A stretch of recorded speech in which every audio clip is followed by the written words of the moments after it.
you're in the beginning of one of the most beautiful record labels. Then you're in the middle of the most beautiful record labels. Then you're at the ending of one of the most beautiful record labels, meaning Jay and Day. Where was you at when you figured out that this was all over? Everything that y'all built as Dipset is in jeopardy because y'all under the Roc-A-Fella umbrella. Roc-A-Fella umbrella itself is in shambles because it's really gone. I never felt like it was over for us. It's just like, nah, never over. No, I'm talking about that moment where it was just breaking up. The system that brung y'all. How was that? It was a lot of tension coming in from different angles. And you know, of course, I think it was money. You know what I'm saying? Involved.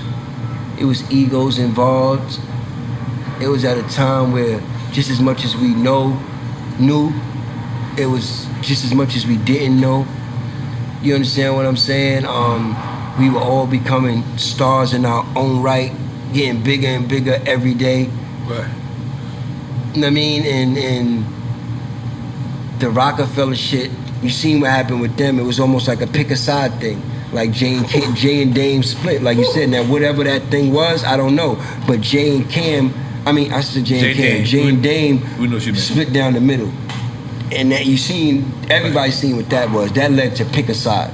That's exactly what that was. This side, this side. Did you see that board in Def Jam where people, it was a Jay and Dame board.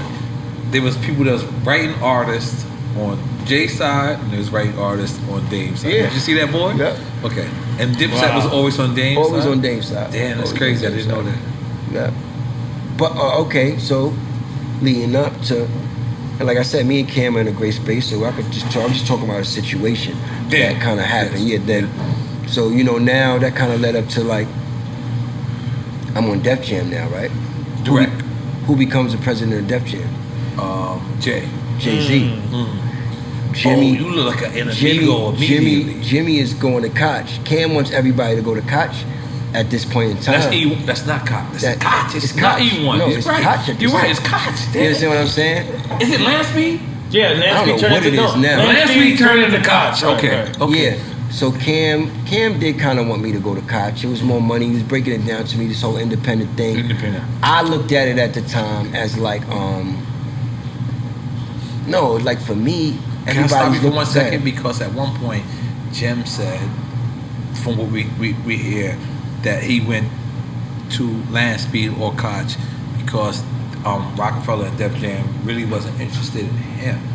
Yeah, I think for Jim, more or less, that was the case at the time. You know, Jim wasn't selling as much records as I was selling. Like, I went gold, then my second album went platinum. Jim, you know, he hadn't caught that balling wave. You know, Jim was still just finding himself as an artist too. Jim was over. Jim is a hustler. Yeah, super hustler. Jim became an artist.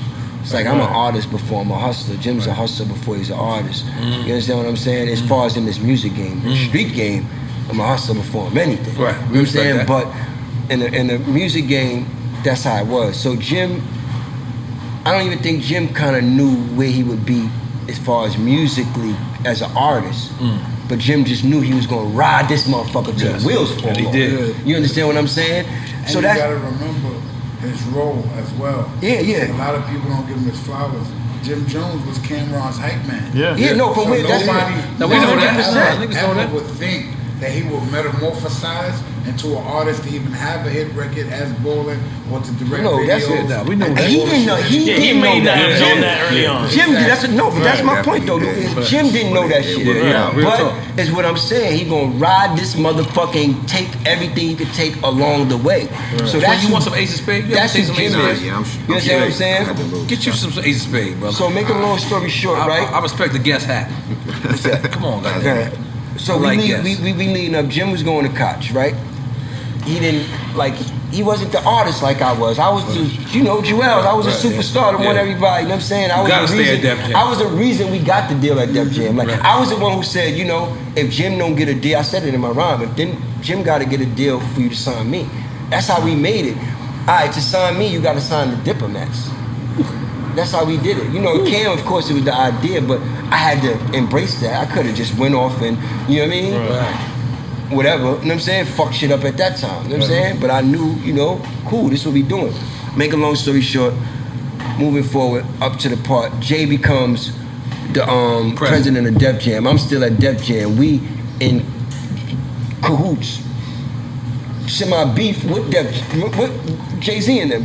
That's when the shit is going down. Wait, cahoots mean cool? No, now we in shambles now. Shambles mean bad. We were just talking about when shit is getting bad now. Okay, yeah. I mean, Jay becomes the president, and I'm still over there. So Cam is like, nah, I want you to come to Koch, and this nigga's the president. Like, nah, like we're not doing this. I'm like, nah, I want that Def Jam.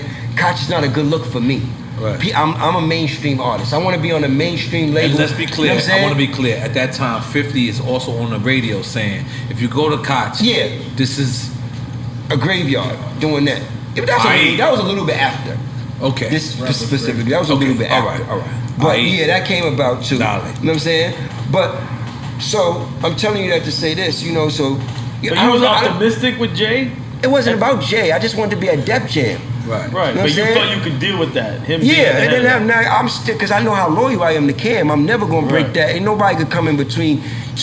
Now I don't know if other people, you know what I mean, thought that. Make a long story short, right?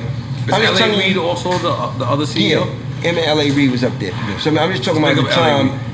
At that time, where kind of me and Cam, I think, got a little strained too. Mm-hmm. L.A. Reid had invited me to hear my album, my second album, downtown.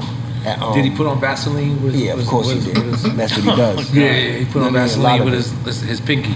Real shit. How do you do it? They called me down to listen to my album, and who's in the office? L.A. Reid and Jay-Z. So they listening to my second album.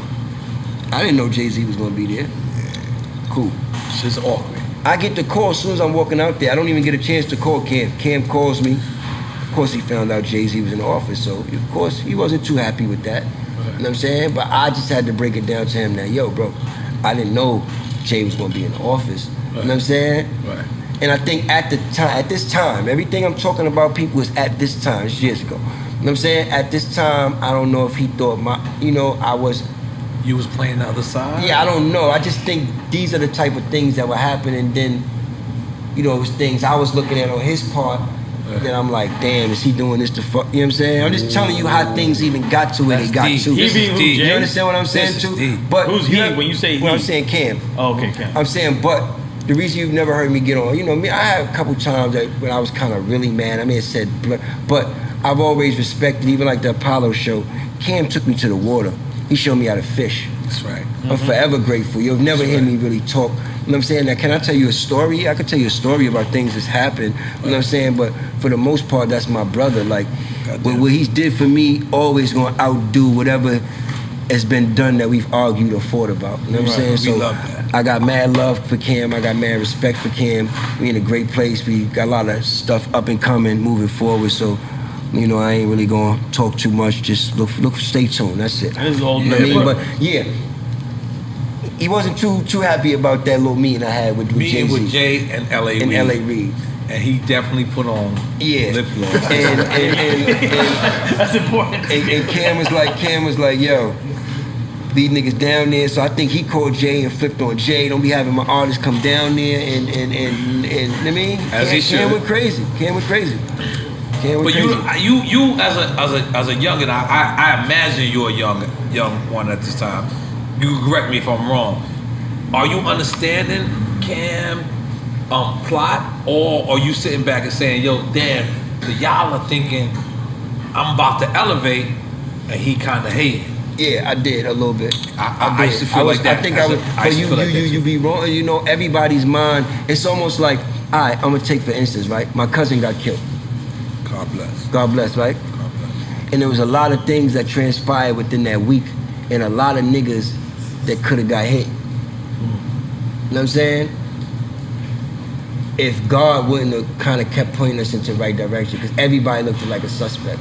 Basically, what I'm saying is when things are going and tension is, that's why communication is key. Me and Cam just didn't communicate it enough at that time, the way we should have been communicating.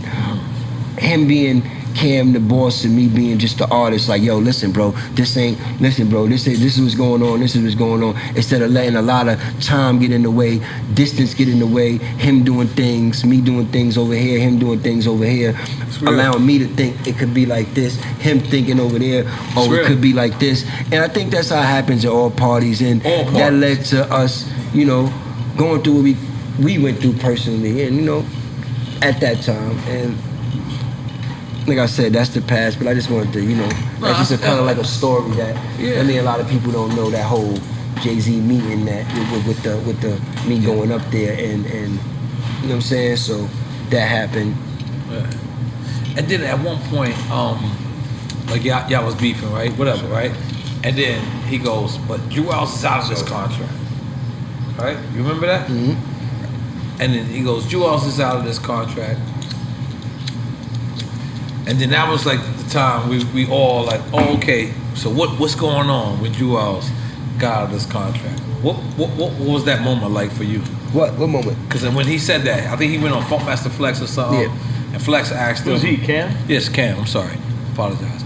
And then Cam goes, man, you know, whatever he says. I think he says he loves you. And then he goes, but I let Juelz out of his contract. Yeah. And I think the next week you go, yeah, but they gave him $2 million or something like that to let me out the contract. Yeah. And where was that frame of mind? I mean, we wasn't in a good space at that time. So like I said, I said that because, like I said, I did feel like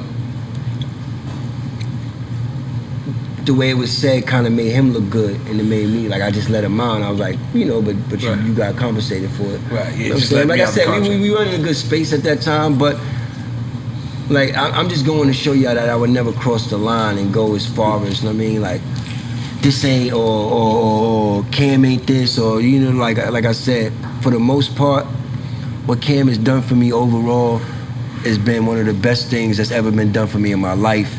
And I appreciate, I honor, and I respect him for it. And I'm always going to have that love and respect. I used to always say, you know what I'm saying, it don't matter, because I'm a loyal soldier. Like, it don't matter how big I got. If I would have sold 10 million records, Cam is always going to be the boss, and that's how I would have treated it and went about it. Because I'm a loyal soldier. If Cam asked me to go get him something from the store, if I sold 10 million records, I'm still gonna go get Cam something from the store. That's who I was. You're not gonna get cheesecake, let's be clear. Nah, I mean, come on, that's just you playing me now. I ain't gonna let nobody play me now. It's a thin line between loyalty and stupidity. I always tell nigga that. That's fine. It's a thin line between loyalty and stupidity. Don't ever let a nigga run that game on you too. And that wasn't my situation. I'm just saying, for niggas out there, because I see this happen. You ain't loyal. Niggas will run that loyalty, nigga. All right, now I'll be loyal, but I ain't gonna be stupid, nigga. Yeah, you ain't just gonna use that loyalty to the point to where it's like I'm out here just betraying myself. That's real. I'm so loyal to you that I betray myself. Yeah, that's real. You know what I'm saying? My man 80 told me some shit. We all here to be used. We just not here to be misused. You know what I'm saying? It's like we say, you should be able to bring something to the table. Right. I should be able to use you. You should be able to use me. Right. But I shouldn't be out here misusing. And on your own terms. You understand what I'm saying? We all here to be used, just not misused. You know what I'm saying? And that always stuck with me, man. Shout out to 80, man.